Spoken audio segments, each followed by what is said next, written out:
Welcome into another week of All-American. I'm Maria Trivelpeice alongside Kyle Youmans. Kyle, it is one of the many weeks that we have been waiting for because we know who is in the American Conference Championship game. Oh my gosh, who is it?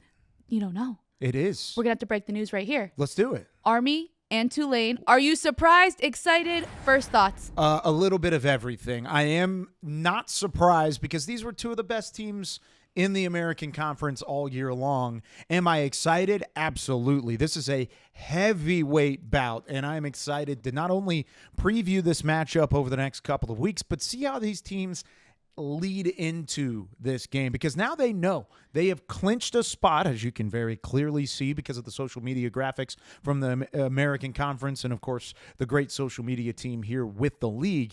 But they've got games left to play and some really tough ones on the horizon. Army taking on Notre Dame this week. You've got Tulane taking on Memphis next week. I mean, there are some high-level competition on the horizon, on the schedule still between now and that title game. So even though they are in, there's still a lot left to prove for both of these programs. And for both of these programs as well, it's not only about the American Conference Championship game, right? That game is huge, but it's also about college football playoff implications. And No so doubt. These next couple of weeks become so important for these two teams who have been very good this entire season. And we're going to talk more about that matchup in a little bit more detail as we get closer to the game. But you bring up a really good point about some of these upcoming games for Army. They have, as you said, Notre Dame, but then they have UTSA, who has been playing some really good football. Tulane has Memphis, who, again, has been lurking, as we have said, this entire season. So those are games that those teams need to pay attention to before we even get to that conference championship game. Now, one thing I will say that we don't know about the conference championship game is who's hosting it. Absolutely, and here are some of the scenarios. If Army and Tulane both end up winning their final games, which will be tough for both teams because of what we just outlined, whichever team has the higher college football playoff ranking would host. If they both end up losing, then it goes to computer metrics after all the games of the final weekend of the college football regular season following the Thanksgiving holiday on Saturday, November 30th. If one team wins and the other one loses, then, of course, that's a moot point, and the team with the better conference record will ultimately end up hosting. So it could be in West Point, New York. It could be in New Orleans, Louisiana. Both phenomenal sites, both great venues to have the American title game in. It's going to be interesting to see how these games play out because, like I said, not only do they have something to prove, but there's plenty to play for as well. Yeah, just so much coming up. And, a big reason that we even got to this point, we talked about it on last week's show. Somebody who could have foiled these plans and we wouldn't know who was in the championship game could have been Navy, but Tulane. You talk about the dominance. You talk about the heavyweight matchup between Army and Tulane. Well, they showed some of that muscle power against Navy this week. No doubt. This was one of the most impressive. Actually, I'm going to go ahead and say it. This was the most impressive conference win that the American has seen all year long. And that's saying something because Army's had some big wins. Memphis has had some big wins. Navy themselves have had some big wins, which is what makes 35-0 so impressive. Navy had the pressure on them to keep their playoff hopes alive. Maybe not playoff hopes, but at least postseason hopes with the conference title game still within their reach. They couldn't perform. Give credit to the Green Wave and their defense. Sam Howard had that big interception early when Blake Horvath was driving and the Navy midshipmen were working down the field. Gave the ball back to the offense. Darian Mensah does exactly what Darian Mensah has done all year long, and that is drive down the field and score touchdowns for the Green Wave. They've had so much success playing complementary football, controlling time of possession, taking extra possessions away, and they did all of these things, putting pressure on Blake Horvath, putting pressure on the sling T in the ground game from Navy. They dominated in every facet of this football game, and it was a big reason why you saw a shutout for the first time that Tulane has had against the conference opponent since the 1960s, and their first shutout of any kind since 1997. That's an impressive showing against a good Navy football team. I think I like what you said about how it's one of the most impressive conference wins of the year. The most impressive most impressive conference win. And I'm going to agree with you on that because Navy's a very good football team. Yes. And the fact that they were able to shut out Navy just shows you how good Tulane is. is. So I think that that's what makes it so impressive. And I think when you look at a shutout, right, we're going to talk about the Tulane defense. We've been talking about the Tulane defense this entire season. Just take a look. Total yards, 113. I mean, they have just looked so good. The offense, though, as you mentioned, showed up and played really well for the Green Wave. So I think that when you look at these numbers, Kyle, what's one thing that you're like, oh yeah, this just proved to me that they're even better maybe than I thought they were? Oh, it's the yardage total. Yeah. I mean, whenever you've got Navy, a team that's averaging over 350 yards per game, that's averaging as a top 10 rushing attack, top 15 rushing attack in the entire nation, and with the efficiency, that's one of the things we talked about with Blake Horvath in this offense all the way through the years. Not only are they efficient at running the ball, but they've found the passing attack as well. That's why we had the Horvath for Heisman chant earlier in the campaign. Well, the fact that they ended up with 13 rushing yards and only 100 on the ground throughout the entirety of that football game shows that it's not always about takeaways for Tulane. Now, they had the takeaways. They had the two that certainly played a factor, and they both ended up in points. But it was the over-encompassing thought process. And I think also it's a microcosm of how impressive Tulane has been throughout the season. We talked about some of their early matchups, whether it be Kansas State or Oklahoma. They looked good in both of those games. They're kicking themselves for not closing out that Kansas State game at Yulman Stadium and having a chance to win a top 20 matchup at home. Well, now they're inside the top 25 because of what they've done in conference play. New coaching staff, new era, new quarterback, new playmakers. Doesn't matter. They're in the conference title game for the third straight year. It's hard to do anything in football 3 straight times because you have a target on your back. This is a team that's been around the American Conference. They've won games in the American Conference. They have the longest active conference winning streak in the nation right now. With 17 straight wins against the American, there's no way for the target to get any bigger than what it is. However, they continue to reach and exceed expectations. That's what they did this week. They exceeded expectations. Give the credit to Coach Summerall. Give the credit to the entire coaching staff, the players for executing. This is a Tulane Green Wave that has no signs of stopping that rolling anytime soon. Yeah, and I think as the pressure elevates, they elevate with that pressure, and it almost seems as if they get better. Yeah. I think I saw a tweet, and it said something about how, people thought that it could be Army, Navy in the champ game, and people weren't talking about Tulane quite as much, and then they just pushed their way back in and were like, hey, remember us? We've been here for this is now the 3rd year in a row. And so I think one thing now to look at is they do have a week off, and then they have that regular season finale against Memphis. And so that's a game, as we already touched on a little bit, that can get a little hairy. Memphis has some really good weapons. Kyle, when you look at that game, what will it take for Tulane to close out the regular season with a victory? Well, they got to continue playing their brand of football, the dominant side of defense. You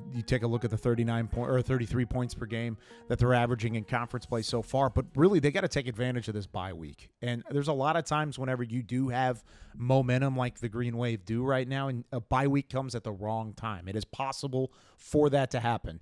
This is probably a great time for the bye week if you take advantage of it, because it starts a grind. You got Memphis, then you got Army in the title game, and then whatever your bowl situation looks like, if Boise State slips up and you end up winning your final 2 games, you're going to go from the number 25 spot in the college football playoff this past week, and you're going to continue climbing the ranks. And if Boise State slips up once, you're going to have a quality win against Memphis, a quality win against Army, and possibly be right there with the Broncos with 2 losses, probably more quality wins on your schedule to the College Football Playoff Committee. Things can get interesting for Tulane. They are not out of the CFP picture quite yet, especially if they're able to continue these impressive wins. 35-0 against Navy is about as impressive as what Notre Dame did against Navy a couple weeks ago on a neutral site. You did it on the road. There's a lot of things that are outlining and starting to fall into place for Tulane right now. They've got a shot to make the college football playoff, but they got to have a healthy bye week. Get rested, get ready, because the grind only starts from here on out. Yeah, it's a good time to have that bye week because, as you said, multiple tough opponents afterwards, and that's what their sights are set on, right? Yeah. They're looking at the college football playoff. It's not, I'm not going to put words in their mouth, but I don't think they're looking at just bowl eligibility, right? They want that college football playoff spot, and so they have the schedule now in this latter part of the season to maybe help them out a little bit. As you said, if Boise loses, there's some opportunity there. Now, I want to talk about the other side of the coin in this matchup. So Tulane, 35-0 against Navy. Now, one thing to note is that Horvath did get hurt in this game and he had to come out. So I think that does skew a little bit it certainly of that does score. Play a factor. Right. So when you went back and you watch this game, obviously him getting hurt plays a role, but what did the midshipmen struggle with that you were like, man, this would have helped them be a bit more successful? Well, they didn't take care of the football. And Tulane took a piece of what Navy does from an identity standpoint and did it better than they did. Time of possession was dominated by Tulane in this football game, and that's exactly what Navy has predicated themselves on. The sling tee is great and fun, and it works great, and I really do like the direction that the midshipmen are going. Of course, they've had a phenomenal season, and this does not take away from that phenomenal season. However, they were shut down on third down. They were 1 of 11 in late down scenarios. Because of that, they gave the ball right back to Tulane, and when they didn't have the late down scenario problems, they would give up the football. They had the 2 turnovers, which Navy has not been turning the football over up until that Notre Dame game, and then since then, it's kind of become a problem. So you got to take care of the football. You got to win the time of possession if you're Navy, because that's what the whole system is based around. They haven't done that recently, and that's why they've lost these last couple of games. Now, they'll also have a bye week coming up, and then they'll go into ECU. So I think when we're talking about timing of bye weeks, I think this is a great place for Navy, especially whatever happened with Horvath. If he got a little bit banged up, maybe he has this time to heal. And I think it's also a time for them to come back to that identity that they had at the beginning of the season. They took care of the football so well, and after that Notre Dame game, it seemed to slip up a little bit. So I want to see them get back to what they were doing at the beginning of the season, but they have a tough opponent in ECU when they come back off that bye week. And rib injuries are not easy to deal with for a quarterback for multiple reasons. If you're throwing the football, you got to use your core. You got to be able to turn. You got to be able to torque, and that's not easy to do with a rib injury. But also the way that Horvath plays football, and he plays downhill as a runner as well. He was their leading rusher still, even with the rib injury that he suffered in that ball game. If he's not fully healthy, it will severely limit this offense. We saw it there. So you need guys to step up. I'm looking at Alex Tezka as really their number one weapon outside of Horvath. If Horvath's not 100%, even if he does play, you're going to need guys like Tezka to step up and make some big-time plays for the midshipmen if they do hope to continue their season. They've lost 3 of their last 4. They've got a chance to still get to the win against East Carolina. They take on Army, and of course, if you beat Army, all is good. in Annapolis, Maryland, there's so many different ways. There's already some beef on Twitter. We're not going to talk about it yet. There's a little bit of pettiness already. Uniform beef. I know, but I love it. We're gonna have, before Army Navy, we should just do a whole pettiness. We're gonna have a whole section on Army Navy game pettiness fun. Sorry to derail the show a little bit there. I was chuckling a little bit. They've lost 3 of 4 their lone win against South Florida. You have a chance to get to 9 wins. 9-3 is a phenomenal season for Navy, and it's still very much so on the table moving forward. All right, speaking from Navy to Army, the Black Knights were off this past week, got a chance to rest up, and they've had some phenomenal outings, of course, undefeated through their first year in the American. What's been the number one key to success for the title berth, for them getting that opportunity to go and play for an American Conference Championship? Number one, I'm going to go with 2 keys to success because I think they kind of go hand in hand, and they're pretty obvious. Bryson Daly. That's my number one, right? Bryson and Daly, or Bryson Daly? And his daily performances on the Saturday or weekly performances on the football field, just the way that he's able to run the ball and just really command that offense. I think you saw it in the game that he didn't play against Air Force, just the struggle to generate that offense. And I think the title Captain America is exactly, I know we talked about it. He's a quarterback for an academy, so part of it. It's part of it, but he really does have that leadership component that I think that helps Army. Well, they're testing the super soldier serum on him, making sure that all that stuff. He's ready to go. Yeah, he's like really intelligent too. He knew all the answers when we had him on the show a couple weeks ago about all the Army history. So the intelligence, the athleticism, the leadership, Bryson Daly is a big key for me for Army and their success and their defense. And I know you've talked about that a ton, and I'll let you kind of dive more into that as well. But you saw that play out against North Texas. Their defense was the reason they won that game. Daly's still a little bit banged up from what he was dealing with injury, illness-wise. And so I think those are my 1A and 1B keys for Army. Army throughout the year has proven us right on multiple occasions. I think at the early parts of the season, Bryson Daly was one of the first names we mentioned as a game wrecker and a game changer. He's played out like that. But this defense, I don't think any of us expected. We expected good defense. This is an elite defense, the way that they've been playing throughout the year. Physicality, power, assignment, alignment. You hear that all the time from a college football cliche. But that defense is unreal, and they've continued to put up ungodly numbers from the fact that you're shutting down North Texas and holding that offense to 3 That's points. a good offense. That is a very good offense. Holding them to 3 points. You've got the continued success against American Conference opponents. And this week, they're going to go up against the Notre Dame team that's number 6 in some of the polls. They are top 10 in the college football playoff rankings. There's a lot of things to like about Notre Dame as a whole. This is a much different team in Notre Dame facing Army than it was with Notre Dame facing Navy. Army has a more complete attack, and I'm excited to see how they're going to employ this at Yankee Stadium in front of the national spotlight. No, and I think one thing that I saw just as I was looking at this matchup and what multiple writers and reporters have been saying is the one disadvantage for Army and Navy earlier in the season was the fact that, Notre Dame had that loss to somebody that they were supposed to beat, right? Yeah, and so Northern now Illinois. they've now come out with such a vengeance. But I think to your point, Army is that more complete attack. And I think the biggest key too is that defense, because I know it's cliche, but if you can stay in the game and just give Bryson Daly an opportunity to score here or there, I think that's the way that Army can win this football game. I think the Army defense can keep up with the Notre Dame offense. Now, I think Notre Dame is very good, and they've been very potent ever since that one loss. Yeah. They look like a completely different football team. I think this is going to be a gritty, dirty is not the word I'm looking for, but just gritty, tough battle between these two teams. And I know I am locked in, eyes on the TV for the entirety of this one. Like, nobody better disturb me at all. No. Phone on do not disturb. I got to be watching this one. No doubt. And let's not pretend that it's out of the ordinary for Army to beat Navy. They've done it a couple different times.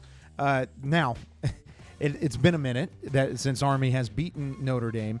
Notre Dame 39-8-4 all time against Army, 8-1 at home, 7-2-1 away. But this game is a neutral site. 5 of the 8 all-time Army wins against Notre Dame have come from neutral sites. Plus, this is a neutral site that's taking place in New York, which has a huge Army contingency of fans. If you're a fan of the Black Knights, if you're a fan of the military academy in general, you should be at Yankee Stadium coming up this week, because this is as big of a matchup as they've ever had, at least in the modern era of college football. I know Army, of course, has a rich history back in the day, winning national championships, Heismans, and so on and so forth.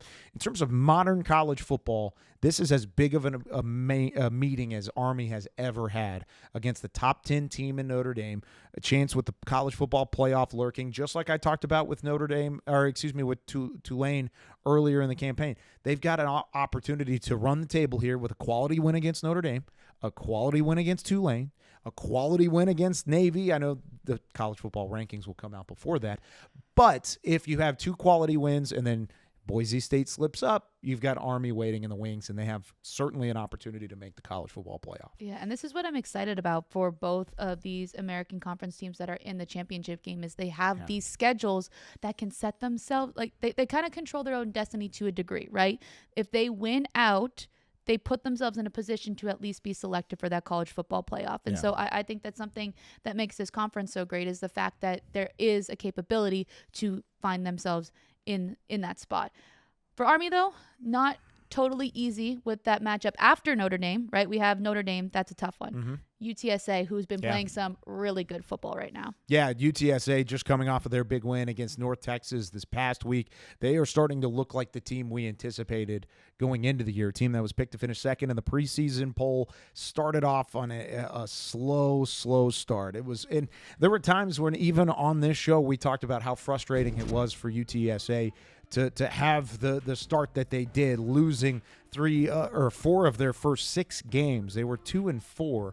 Well, they've won 3 of their last 4, including wins over Florida Atlantic, a big win over Memphis, and then this past weekend, 27 over North Texas, where they set a school record for total yardage, 681 total yards against the Mean Green defense. Zay Frazier picked off 2 passes for the second time this season. They had a 300-yard passing game for Owen McCown, his 4th 300-plus yard passing game of the year. This was a complete win from the Roadrunners, and they continue their dominance inside the Alamo Dome as well. They're so good at home. I need to know what the secret is, what makes them so successful when they get to play in their own place. But, I mean, you kind of hit everything that really needs to be talked about, but just the offense. And, we've been talking about Owen McCown for these past couple of weeks. Sure. And so I just think to see him have success is really cool, right? Because he's been there. Even those games that he lost, we'd be like, man, they lost that game, but like McCown was really good. Yeah, he played well. Yeah, he played well. Like he has nothing. And I also want to give credit to the Roadrunners defense as well, because that's a really good North Texas offense that they were able to shut down. Mm-hmm. So yeah, UTSA looking really good right now. Now they'll have another matchup coming up. They're right on the cusp of bowl eligibility, and they have Temple Owls. And we will talk to Owen McCown later in the show as well. Maybe we'll ask him about that secret sauce of what's happening at the Alamo Dome and how they've had some success. Here's what they've got coming up and what they've done lately. The 3 out of the last 4 second-half surge certainly there. They are 1 win away from bowl eligibility, and they take on Temple in back-to-back Friday matchups. They won Friday night against North Texas. Now they go Friday night against Temple, trying to win that 6th game. And then we mentioned that game against Army, final day of the college football regular season, and they've got a tough one up in West Point. I look at this game a whole lot differently than I did when UTSA was 2-4, when they were reeling in the wrong direction. Owen McCown has emerged as not only a capable quarterback. I think we always believed he was a capable quarterback. He's emerged as one of the top quarterbacks and top gunslingers in the conference, alongside the Mensahs, the Seth Hennigans, the Chandler Morrises, the Bryson Dailies, some of these guys that we trust to run an offense and have success. Owen McCown's right there in that list, if not closing in on the top of the list, because of how well he's played over the last few weeks. Yeah, and I think there's just a confidence about him as well. I mean, you take a look at some of his numbers, 60% there on the completion percentage, and the yardage is just insane to me. I feel like we've been looking at that's over 4 games. Yeah, that's wild. That's literally insane. Because I think it's funny, we would casually say it, but now to actually see the numbers, it just proves how good Owen McCown has been. Now let's talk about the team they took down in North Texas, though. North Texas started off 5-1, and we mentioned it last week. There were 4 games there where you were really going to be challenged. Now they continue their skid, and I said it last week that these next 3 games going into the UTSA matchup was going to define the season for the Mean Green. Well, they lost game 1. They're 0-1, and this is kind of the point that I was making. If you end up with that as your only loss, this is a North Texas team that is going to go to a bowl game with 7 wins. That's pretty darn good. That is a good season if they can win these last 2 against East Carolina and Temple. They've got to play some defense in order to do so. That's how you got to get there. Yeah, that was going to be my question to you. What do you see as the key? And I'll let you dive into that too. And I think one thing also that I've noticed within these last couple of games, when they played those top opponents, right? You have the Memphis and Tulane. The offense played how we've seen that North Texas offense play. Yeah. I feel like the last few matchups, it hasn't looked quite as good. Now, one thing is when your defense is getting beat up, right? Like how many points can you ask an offense to put up? So I'll defer to you on this. How do they get things turned back in the right direction? That's the thing. You got to play complementary football. You're going to hear me say that all the time because it's so true. Because your offense sets you up for your defense to have success by taking time off the clock, by putting drives together and putting points on the board ultimately. And North Texas has done that. Like you said, they put up 41 points against Florida Atlantic. They put up 44 points against Memphis, 37 against Tulane. They've put up points after points after points. Well, all of a sudden, we've seen this offense look human.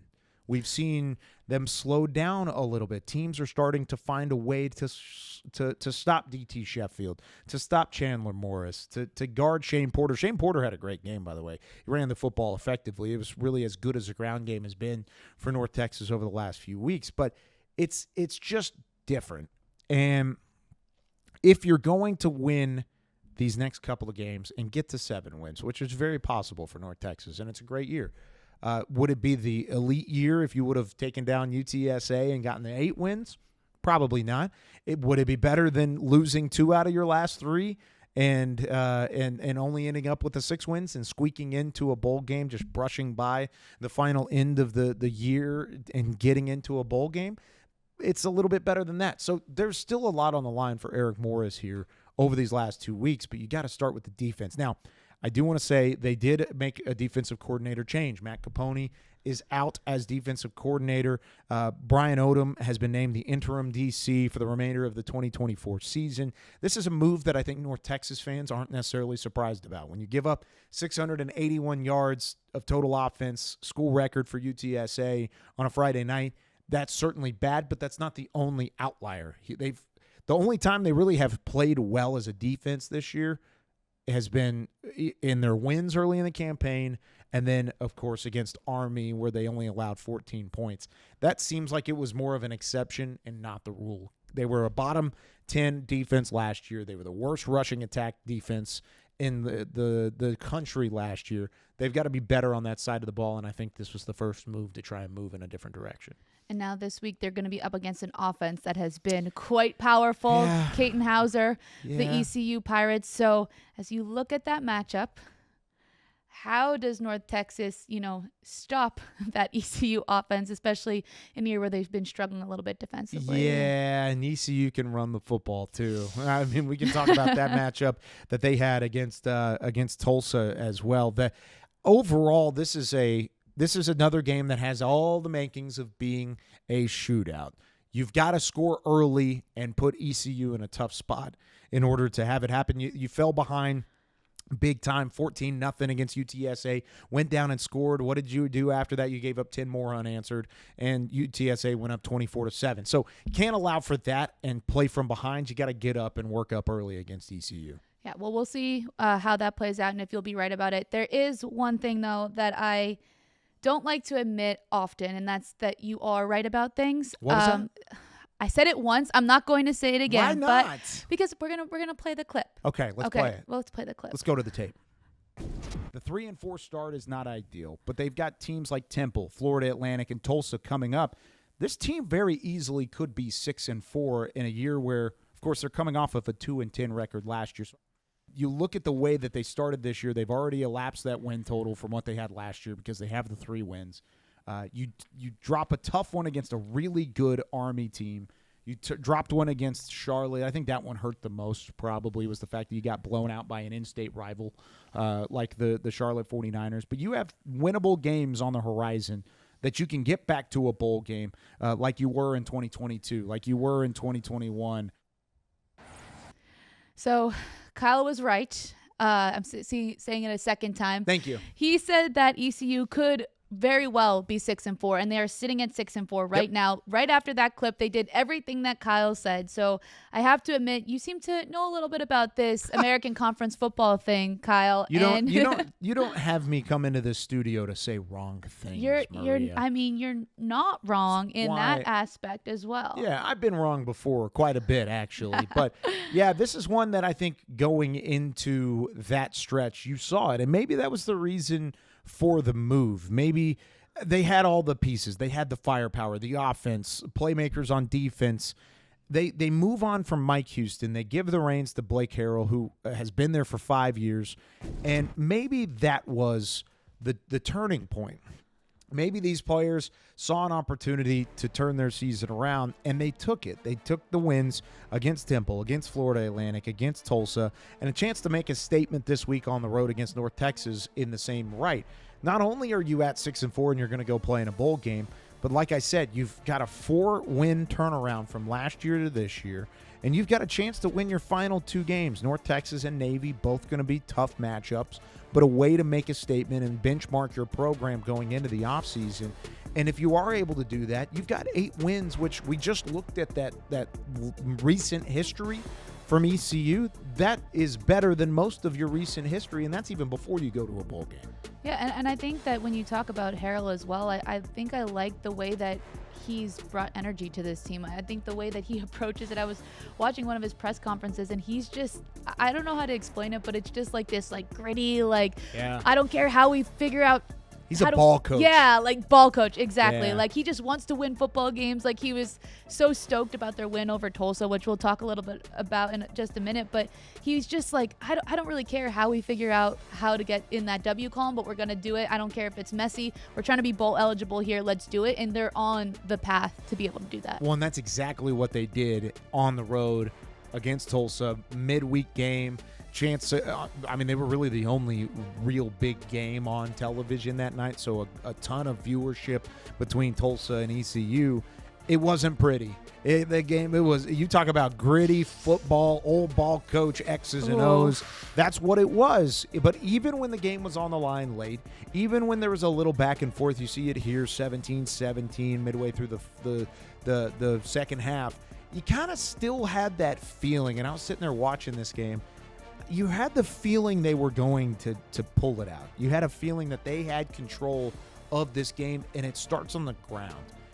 Caden Hauser has done a great job. He's playing well, not perfect. He had a couple of big turnovers that really allowed for Tulsa to stay within striking distance, but the ground game is the cornerstone of ECU now, which I did not see early in the season. They have some running backs. We knew that. We knew they had guys that they can run behind and have confidence with. But John David Baker, as the offensive coordinator, has kind of shifted his mentality. They're not just airing it out with Jake Garcia anymore. They're running the football. They're having a balanced attack, and they're able to put up 234 rushing yards against this Tulsa defense. That is why they won the game, and that is why they're going to a bowl game. And so you have this ECU team that is starting to play some of their better football up against the North Texas team that's sliding a little bit. Whew. So we have that matchup. How do we see this all coming together? Is this where North Texas turns it around? And how does ECU continue to grind and be gritty through these games? I think North Texas is the better team. The better team going into it. And it's not that I think ECU can't win this game. They can absolutely win this game. And honestly, if we're talking about talent, yes, I think North Texas is the more talented team. I think ECU has done a better job of executing. And those at home might be like, that's a cop-out answer, Kyle.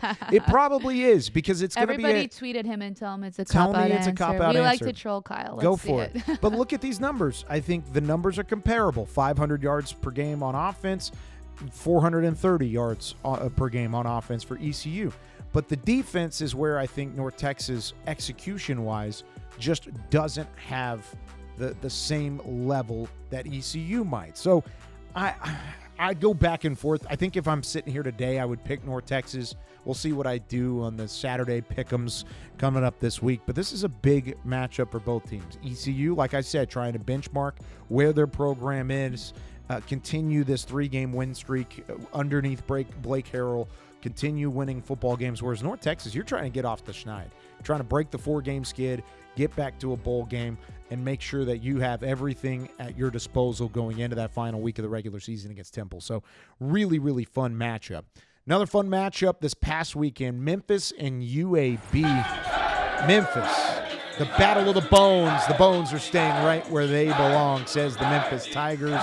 They get it done over the Blazers, dominated UAB in that defense in a balanced way. Mario Anderson Jr. with 140 yards and a touchdown. Seth Hennigan has 4 touchdowns. He's now up to 100 in his career. Is that a lot? That is a lot of touchdowns and a record holder for the Memphis program. Give credit to this team because Jalen Kitna has been doing some good things for UAB. I think they may have found something from the Florida transfer and the Dallas, Texas native. However, those turnovers were too much for to give to the Tigers because Memphis took full advantage on the offensive end. Oh, absolutely. I want to go back to that video really quickly. Oh, just the Bones trophy. That is so cool. Sorry, this is so sweet. not football related, but that's pretty sick. I would think Do you know the reason behind it? Give me the reason behind the Battle of the Bones. I was asking you. You were asking me. I was hoping that I would know as well. But So I'm assuming it's something with barbecue. Oh, is that what it is? I mean, Memphis barbecue. Memphis barbecue. Alabama barbecue. I think that's kind of where it's at. I'm looking it up here. Battle for the Bones, sports rivalry. Rivalry began in 1984. I got you. What is Alluding to the two cities' reputation for barbecue and dubbed this is also coming from Wikipedia, so we're going to make sure that it's correct, and we'll follow up next week on All-American. Now my site can't be reached. All right. But anyway, it has to do with barbecue. Rivalry began in 1984. And it started with basketball, men's basketball. You've been to both cities, right? Yeah, Who's in the got last the better 2 weeks. barbecue? So I didn't go to barbecue in either of the cities. I was in Memphis for a week. No one gave me any recommendations, so. Did you ask for? No one gave me any recommendations right. in Memphis or Birmingham. But anyway, there's a football game played there that Memphis won. And as you said, Kyle, a big reason for that was the offense and just generating off those turnovers from UAB. Also, Seth Hennigan, very good at football, 100 touchdown passes. And yeah, so that's my synopsis on the Battle of the Bones, the offense, barbecue, and I'll make sure the next time I'm in Memphis and Birmingham, which I'm sure I will be visiting at some point in my time here at the American Athletic Conference. Again, I'll take all recommendations from the audience on where I should go for barbecue, and Kyle's giving me an angry look right now. Absolutely. Yeah. And if you're going to tweet at me for being wrong in other areas, I need you to tweet at Maria as well. Speaking of barbecue, I mean, Seth Hennigan was cooking on offense. He was smoking hot on offense because he continues to stay steady. It doesn't matter what happens in the week before, what happens in the drive before. It's part of why Memphis has had so much success when he's been their quarterback, because he never gets too high, never gets too low. Of course, he comes from a coaching background. His dad, a world-renowned high school coach in the Dallas, Texas area at Denton Ryan High School. True coach's kid and a coachable quarterback. And you can see why this team continues to win games. 8-2. And this is a team, of course, that had every intention on being in the college football playoff. This week, even though they won't have that option to go to the playoff, they have a chance to play spoiler going into it and try and upend that Tulane team that we mentioned earlier. And they'll be coming off a bye week, as we already said, and I think that's something that can help, right? You get your guys rested up a little bit, and they're playing some really good football right now. Just taking I love the title of that graphic. Shout out to our producer, Zach Fisher. Sensational Seth. And I think that completely sums up who he is as a quarterback. And I think what really impressed me the most about him was in that Charlotte game when his team was down and he just drove them down the field and was able to come up with that victory, because it was not looking good as they were losing to a team that they should have been beating, right? And just again, we talked about Bryson Daly's leadership, Seth Hennigan's leadership, just so steady. And that's a big reason why Memphis has been so successful. Yeah, 9 wins on the season. Correction there. I said 8 a moment ago, but 9 wins on the season. They have a chance to get to 10 wins with that dub this week, or next week, I should say, against Tulane. That's going to be a midweek matchup, too. It's a Thanksgiving matchup. You got to keep an eye on that one because it's going to be a physical, gritty football game between two good offenses.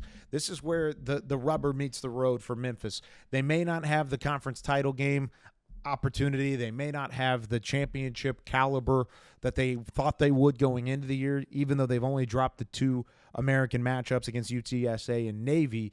They have a chance to play spoiler and still say, hey, don't forget about Memphis in the future, because this team and this coaching staff have still done a really, really nice job throughout the year and put up some really fun football and fun tape to watch, especially their 53-18 win over UAB. South Florida and Charlotte, another matchup this past weekend that had some fun.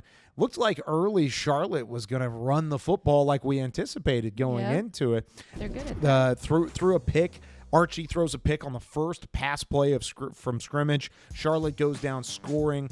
It looked like the ECU game we saw from Charlotte early. They got the crowd into it. They were starting to roll in the right direction. And then South Florida said, no, not so fast. No, thank you. And they ended up putting up 59 points. And that ground game was rolling for the Bulls. 425 yards. That set a USF program single game record.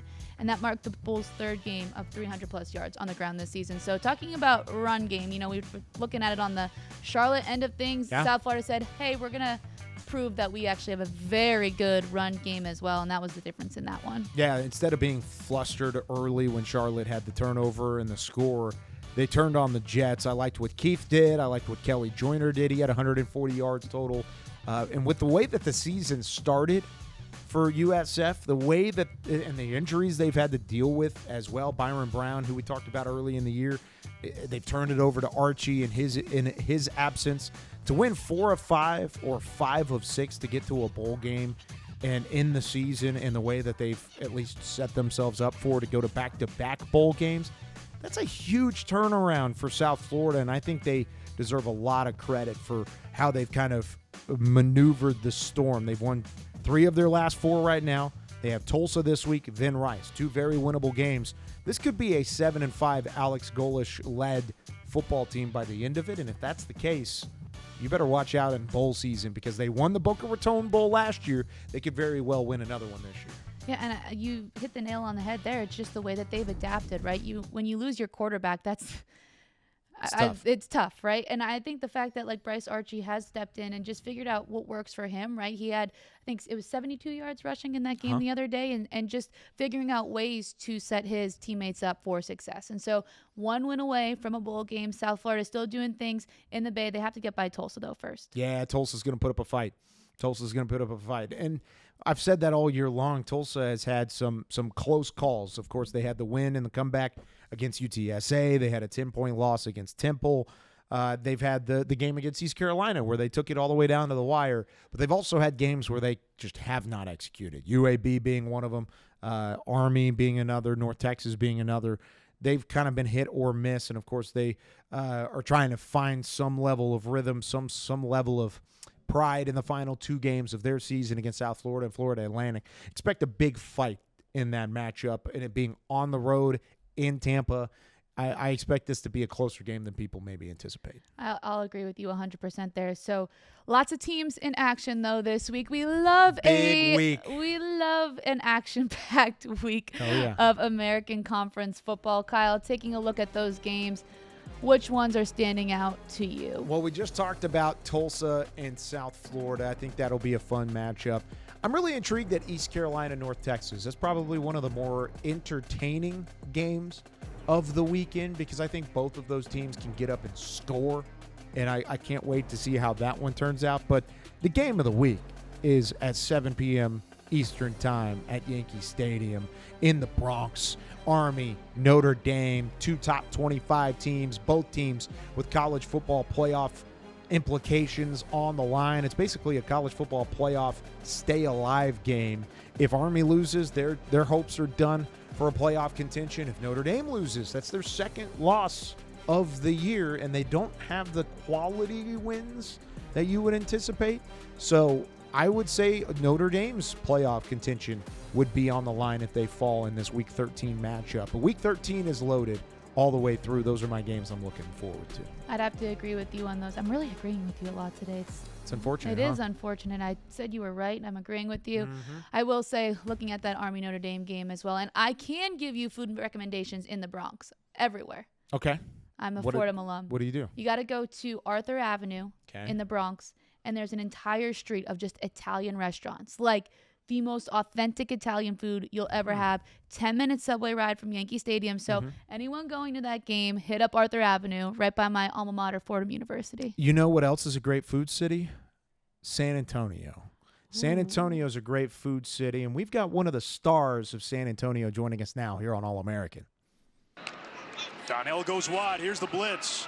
Middle screen. Amador. He's got blockers. He could go. David Amador, 1 man to beat. Touchdown, Roadrunners.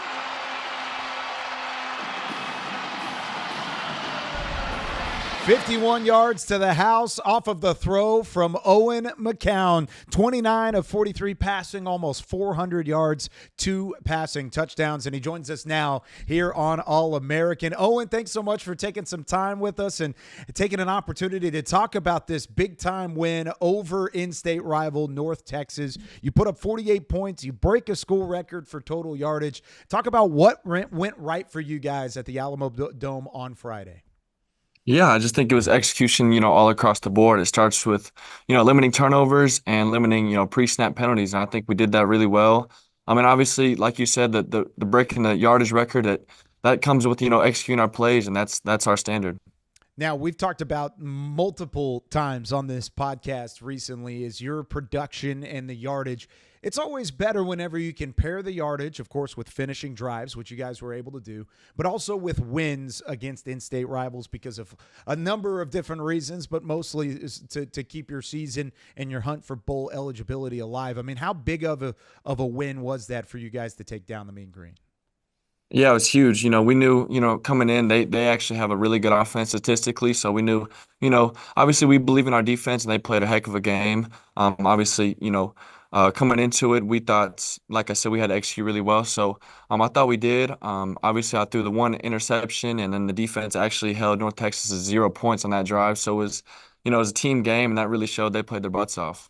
And I think you brought it up there in the fact that this is a North Texas offense that is used to putting up some points. You had the complimentary game, though. The defense played well. You guys kept pace, and you didn't really allow for that moment to happen for North Texas to find a rhythm offensively. What was the thought process going into the game surrounding the game plan and how you guys were able to execute?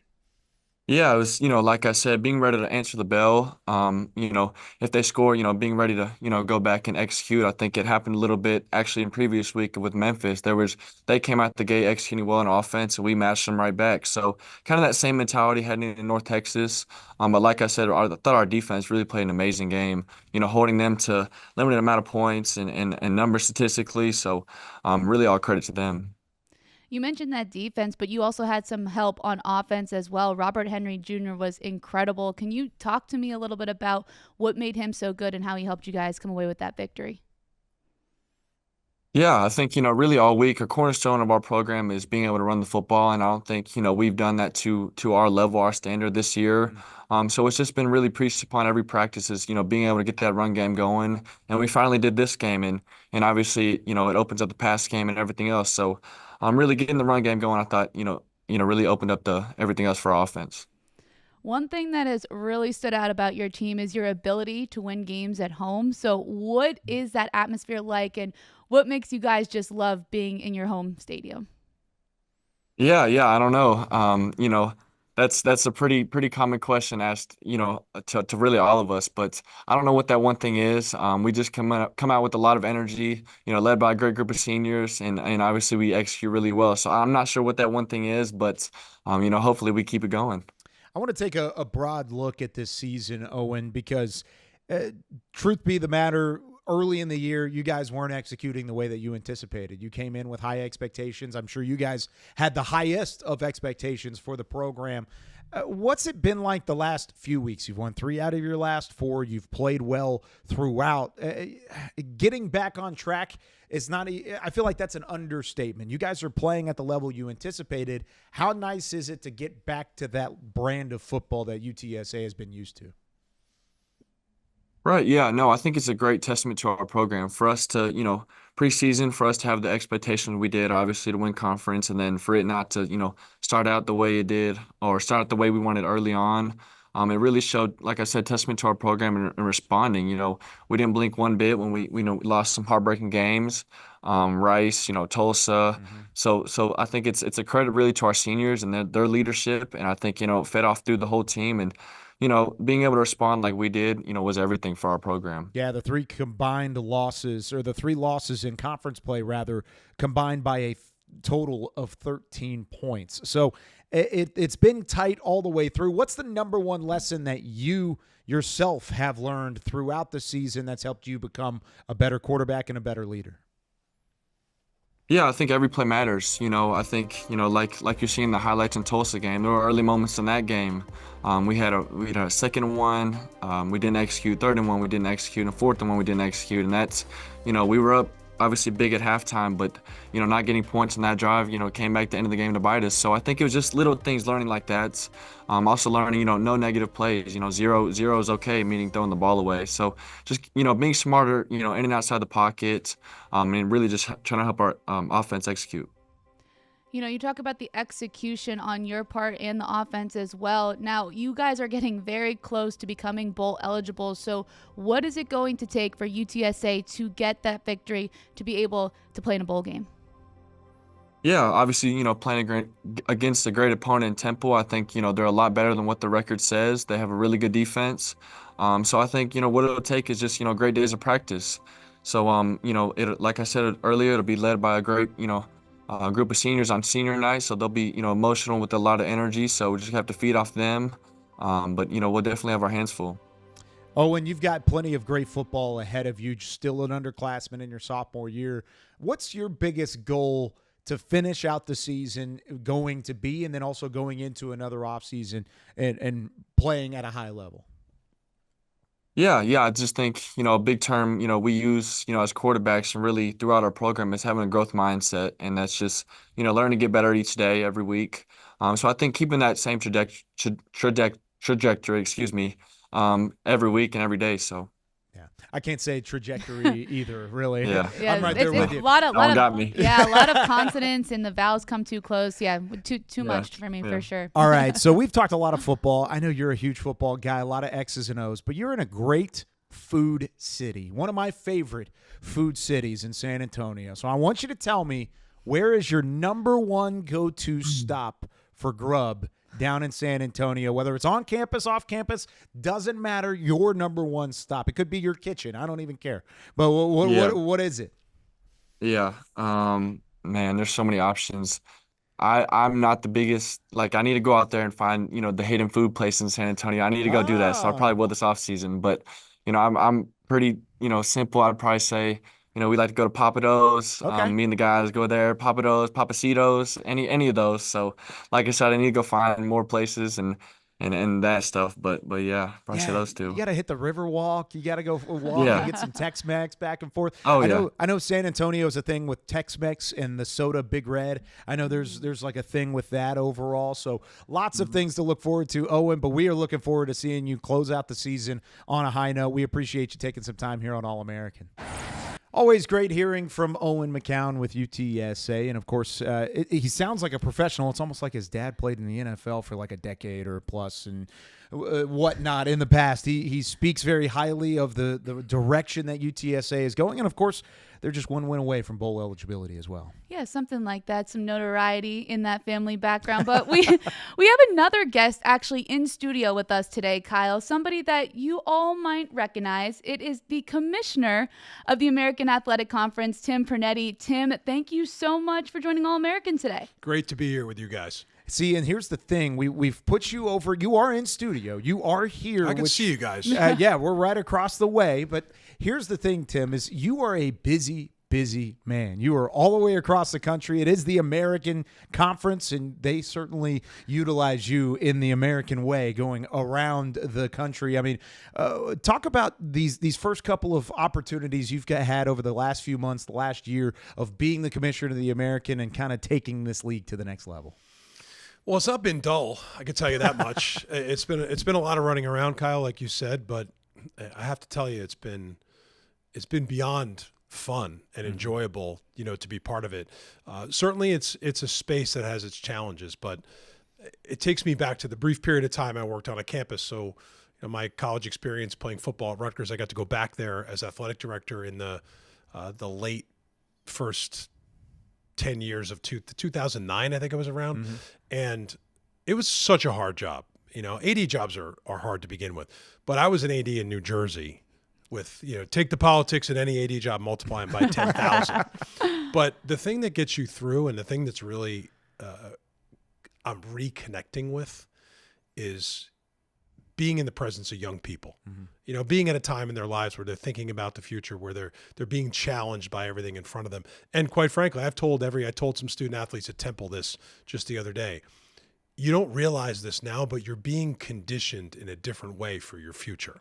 Like, you will have benefits and advantages and, quite frankly, experiences that most young people don't have. So I love the visits. It's been a whirlwind. I'm a little over 100 days. It's 15 campuses to visit. Yeah. I'm down to the final 2 that I'll be visiting here in the next couple of weeks. But you can't be a good commissioner if you're not listening. And the only way to actually get people to explain in a direct way what's happening is you got to do it in person. Yeah. Like, in this virtual world, I actually can't stand it because it takes the human factor and the in-person engagement factor out of it. And that is really at the core how relationships are built. And Maria, that is why it's important to point out that he is in studio today. Yes, he's here with us today. And he is physically in the building. Hi, guys. We're waving at you from the desk. And, I'll ask you, too, because you've talked about this a lot. As you've been able to visit all of those campuses, you've got to see what this conference really is all about, and the student athletes, the coaches, the people. So if you could describe it in a couple of words, how would you do that? Gritty would be one. It's a blue collar league. It really is. And that was, quite frankly, of all my friends in the business that told me I was crazy to get back into college, that was really what attracted me to this opportunity more than anything, because I do think that certain conferences have certain advantages that maybe others don't have, that they've built and earned over a period of time. This is still, people forget, like the American Athletic Conference, it's a young league, and it's built on, like, it's sort of like a lunch bucket crowd. You know, it's gritty, it's hardworking. People don't expect anything to be given to them. Everything is earned, and it's unpredictable. That's the other word I would give. I think everybody had it mapped out in the football season. Here's how it's going to go in the American. And maybe they had it mapped out in women's soccer. Here's how it's going to go. And the script is not the script. I think that's a really enticing and exciting factor. You know, what I always say about, and I worked on the media side for a long time, is the beauty of sports is it's just got this massive affinity, and it's got unrivaled loyalty. Like, people say, well, you know, I used to root for Memphis and now I root for UAB. That's actually untrue. Like, if you went to Memphis, you're with them for the rest of your life. The difference between us and pro sports is you don't trade your school. Like, if your favorite pro player left or got traded, you might follow him to a different team. You don't do that in college sports. Like, you're loyal from beginning to the end. So it's a gritty, unpredictable league, but it's really built on a foundation of great people. Like, starting right here at the conference office, we don't have enough great people. We need more great people. But if you don't have the right people, it's impossible to get anything done. And I know that I'm new. I know I came from a non-traditional background, although I spent time in media, in college, on a campus. This is sort of like the last angle I haven't had the opportunity to work in collegiate athletics, but it's been dynamic. It's been challenging, but this is a gritty, tough lunch bucket league that is out to earn everything that they earn. Very well said. And I think you can see that with the great markets that are involved in the league, the great programs, athletic department, great programs from an academic standpoint, all the way across the board. The American brings it every single week, no matter what program it is, what sport it is, and whatever's going on throughout the academic school year. But it's also an ever-changing landscape of collegiate athletics as a whole. So kind of talk to some of those challenges. You're like you said, you're still kind of getting your feet wet. You're getting to the campuses. You're putting feet on the ground. But at the same time, things can change from day to day in collegiate athletics with NIL, with the transfer portal and all these different elements playing a factor. How much of a challenge has that placed in your role specifically? It's huge because the entire industry is playing defense right now. Quite frankly, I mean, everybody's playing defense. There's a limitless amount of litigation that's happening, and I don't think it's the end by a long shot. I think you're going to continue to see it. But I think my perspective coming into a role like this, having never been in one, is that collegiate athletics is paying a steep price for failing to modernize over an extended period of time. You know, there's a lot of decisions that I think could have been made about student athlete compensation and their status in the world and their voice, and is there a way to get, quite frankly, an exemption? Like, usually if you're not an employee, you can't organize and collectively bargain. You know, I actually think in a student athlete's case, I don't think any of them want to be employees. Like, I've talked to them on the campuses. They understand with employment comes a variety of things. It's not just all the good stuff. Right? I said to one student athlete, he's like, oh, I want to be an employee. I said, why do you want to be an employee? Well, you know, you have the assurance that you have a job and that you get paid and that you have benefits. I said, and then what about when you don't perform? I said, because when I don't perform, I know what happens. I get put on notice that I'm not performing. And if I continue not to perform, I get fired and they find somebody else. Are you prepared for that? Student athletes don't want to be employees, but they do want to have certain protections. And I think that people in government, they always say, is there a way to have government help the industry? I think if there was a way to create an exemption so that student athletes can remain in a non-employee status, but we allow them to organize and collectively bargain, then as a coach, you're not having 45 separate negotiations with 45 student athletes. You're essentially dealing with it in a more centralized way. It's a tried and true system. Just look at pro sports. The flip side, Kyle, what I love, everybody has already assumed that without NIL and without the transfer portal and without your ability to spend money and acquire players, you can't be successful. Yeah. Somebody go tell that to Army and Navy. Absolutely. Like, go tell that to Army and Navy. They recruit a different kind of student athlete there.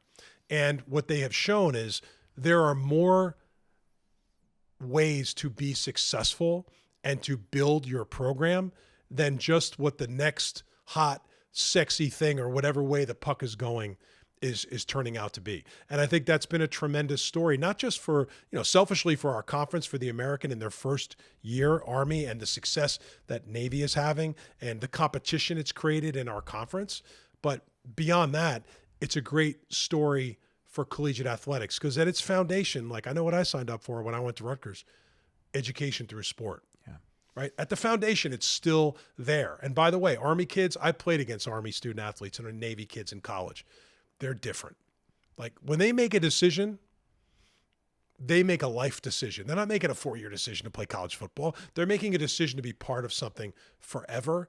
And every time I was able to line up across from Army and Navy student athletes, that would occur to me. When I stood behind them as a player during their alma mater, it occurred to me. When I go to games now and I never leave the game until the alma mater is over, it occurs to me like that's different. But that is a really romantic story, to me, given everything that's going on around us with the evolution of the business. Yeah. And I think that deserves as much credit, if not more credit, for what they're doing now. I mean, this is as good of an Army team and as good of a Navy team as we've seen in quite some time. More specifically with Army already locked into the title game matchup with Tulane, a team that has dominated the conference slate over the last 3 years. This is going to be an incredible matchup on December 6th on ABC.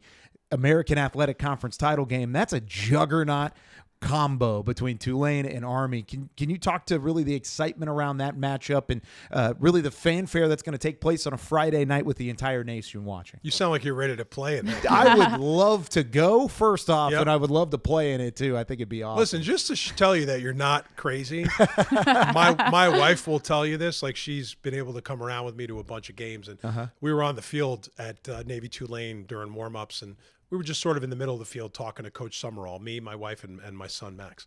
And, then I'm just kind of looking around and she's looking at me, shaking her head because she's like, yeah, I know what you're thinking right now, that you got one more series left in you, but you don't have it.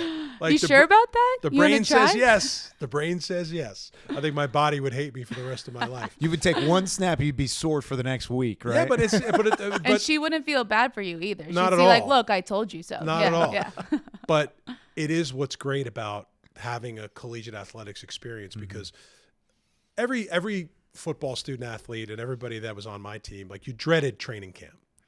It was the hardest thing you would ever do, but it conditions you for so many things in your life. Now when August 1st comes around, like I get this weird vibe every year, and I'm 54 years old, that I'm like, man, damn, I'd kill for one more training camp in the dorm with the bad air conditioning and the bad food and not enough sleep. And so it's special. But in our conference, I think as a commissioner, somebody said to me at Media Day, what's your goal for football? Like as a commissioner, how do you know? I said, well, I have no control over anything.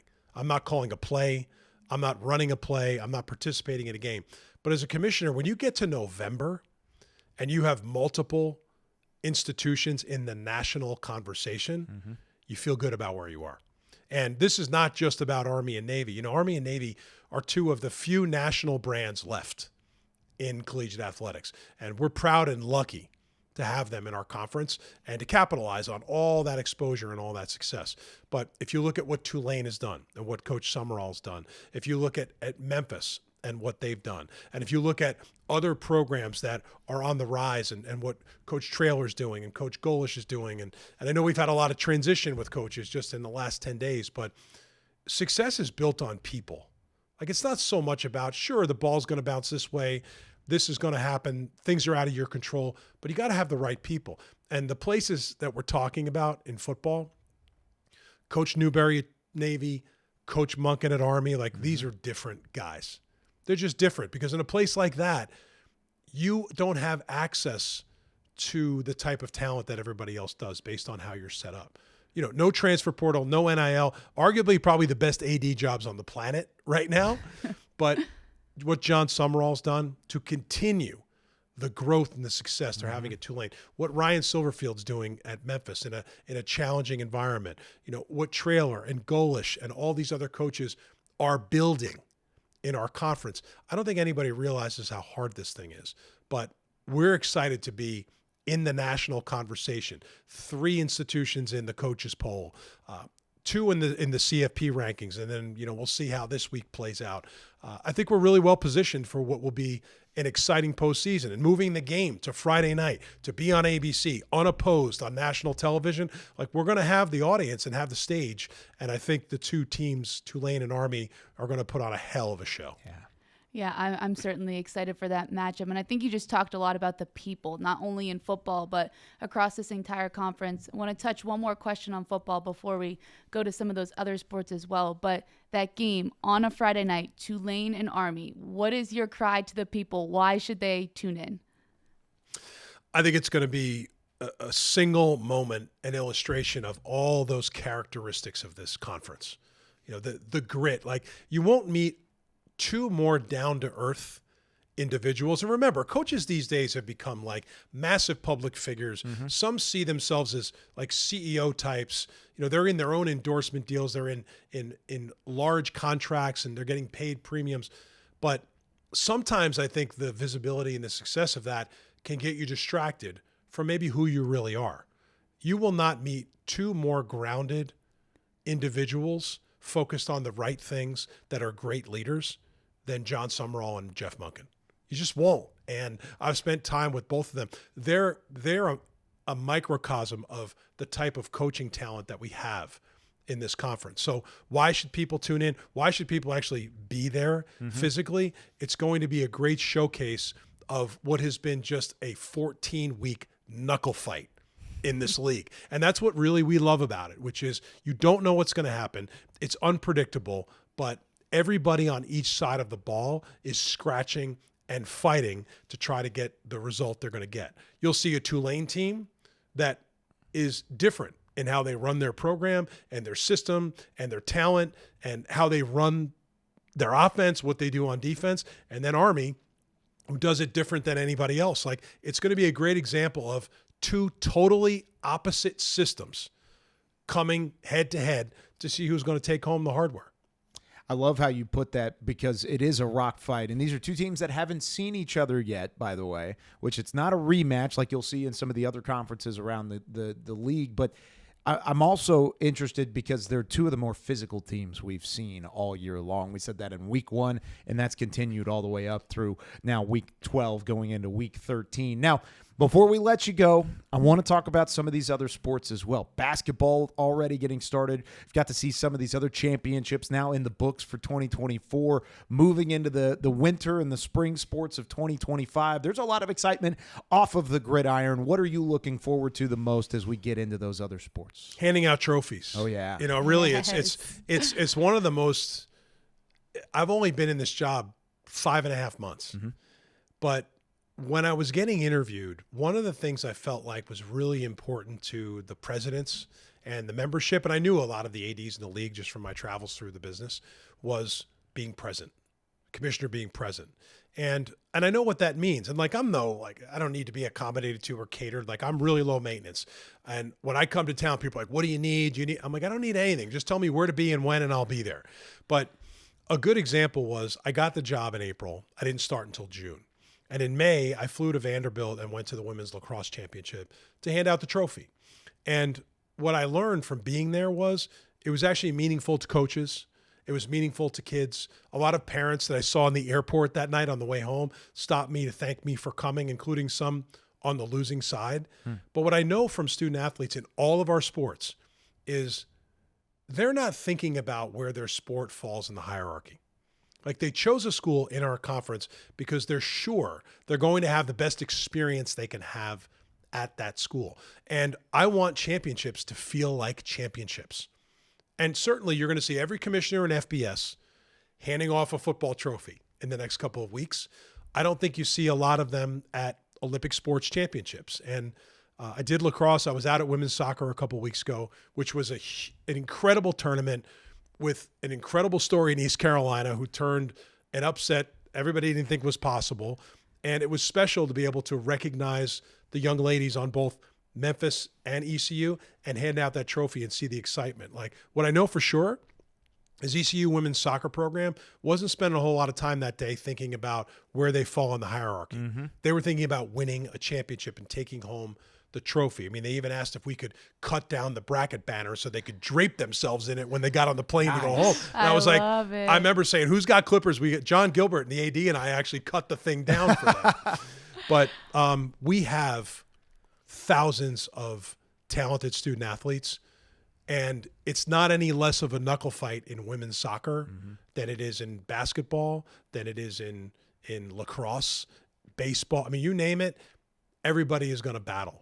But what I like about it is you're always going to have that competition spirit. It's going to rise up. You're going to have challenges on the field. But I've been out to events and I see high-level competition and people treating each other with respect. At the end of the day, I tell kids all the time, they say, you know, what can we do for the conference? I say, work hard, fight hard, handle yourself with class, and treat your opponent with respect. Because at the end of the day, every action you take is a reflection on who we are as a group. The thing the industry is lacking today, guys, is unity. It really is. And if you look back 2 months ago when all this expansion stuff was going on and our conference maintained the integrity of the unity that we have, it really said something about who we are. And I hate to sound like an old man, but like for me as the commissioner, I almost felt like a proud dad. You know, when I saw that joint statement go out, I was like, damn, like we're different. We have something special here. We cemented our spot in a tier that I don't think anybody else is living in with us right now. We're not going to keep that forever, but the unity really inspired everyone in this conference to accelerate every opportunity we have, whether it's commercial competition or whatever it is. We're going to swing pretty big at some stuff that will get people's heads to turn. But it starts with having unity. And I think we have it at a time where it's unstable. Yeah. Tim, just from an outsider's perspective, a media standpoint, this conference is lucky to have somebody like you helping run and help lead those people. You talked about how success is built on people. There are a lot of people around you that certainly help in that regard, but you are the one that's helping leading the charge as the commissioner for the American Athletic Conference. We appreciate you taking some time and joining us here on All-American. I know you get to watch the show every week, but we're finally able to get you on studio, in studio. In person. Thank goodness. This won't be the last time, though. We've got plenty of sports and plenty of conversation around the American to talk about moving forward as well. I appreciate it, guys. Let me ask, can I just ask you something? Oh, yeah. Ooh. Do you guys watch these shows after you do them? Yeah. Yeah. You yeah. do? It's Okay. like film. You got to break down what you did good and bad, and then yell at yourself for all the things you messed up. Because I'm a little weird. Like, you know, sometimes I do these things and then I'm like, oh, I'm gonna watch that at the gym, or I'm gonna listen to it on my walk, and I don't like doing it for some reason.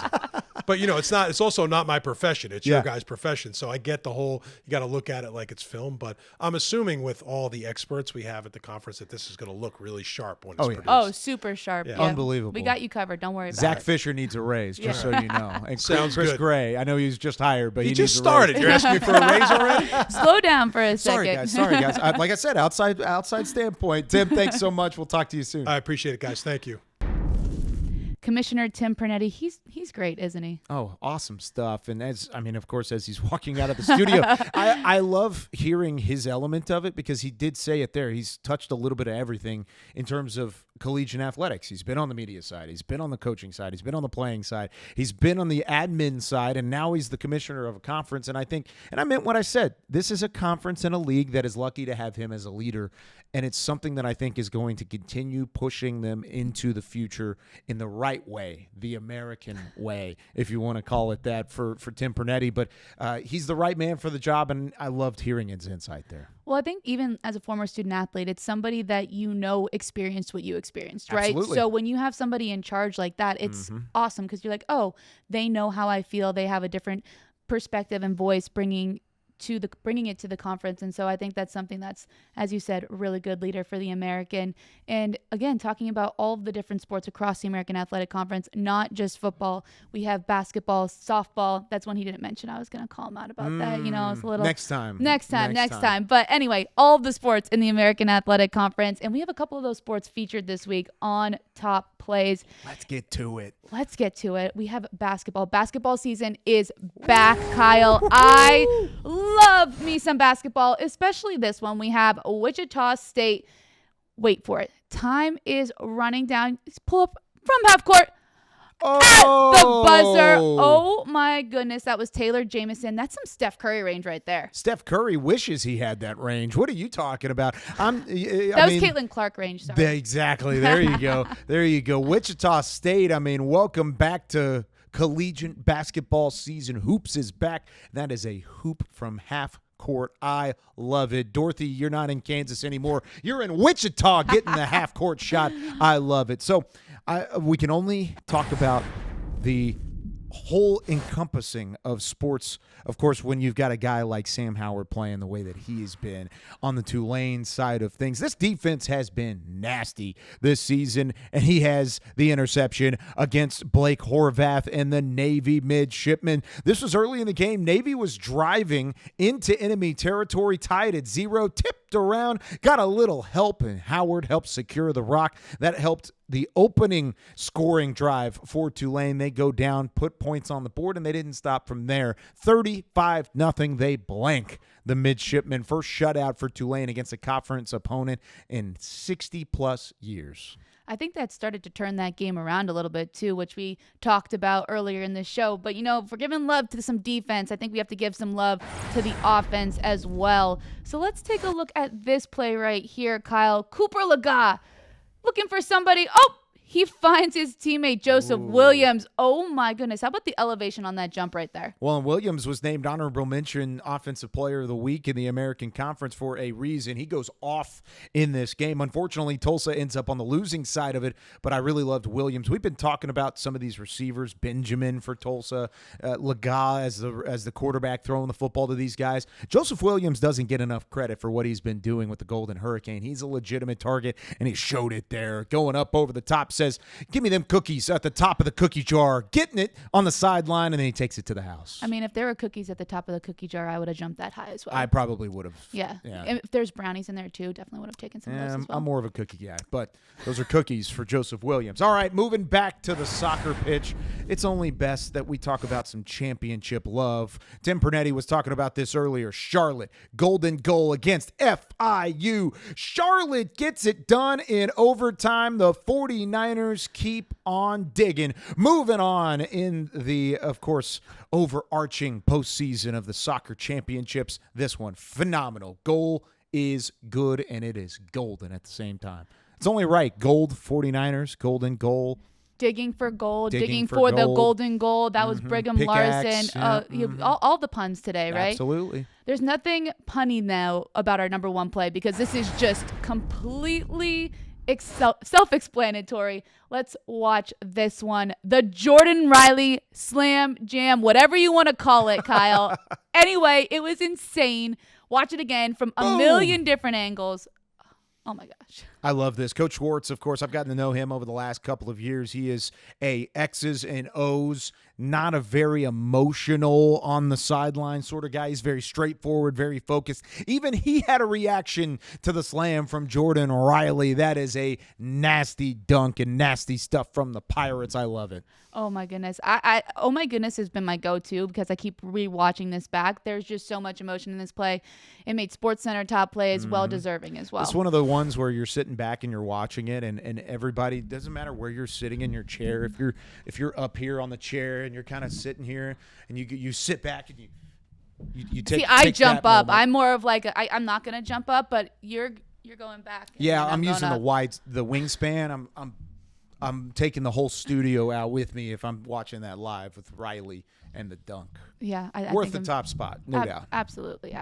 So A lot of fun on top plays. A lot of fun on All-American. Again, as we wrap up another episode, continuing on the next couple weeks, we've got a lot to talk about. Final week of the regular season, got title game contention coming up between Tulane and Army. Army-Navy is on the horizon as well. We'll preview that matchup coming up in the next couple of weeks. And then it's just basketball season and bowl season all the way through. We've got so much on the horizon. Maria, always great talking with you and talking with all these student athletes, Owen McCown, Tim Pernetti from the conference as well. We had a great list of guests this week. Yeah, absolutely. Great show of All-American. And like you said, Kyle, we have a lot more coming up. So thank you, everyone, for joining us today. Maria Trivelpeice alongside Kyle Youmans. Can't wait for some more All-American.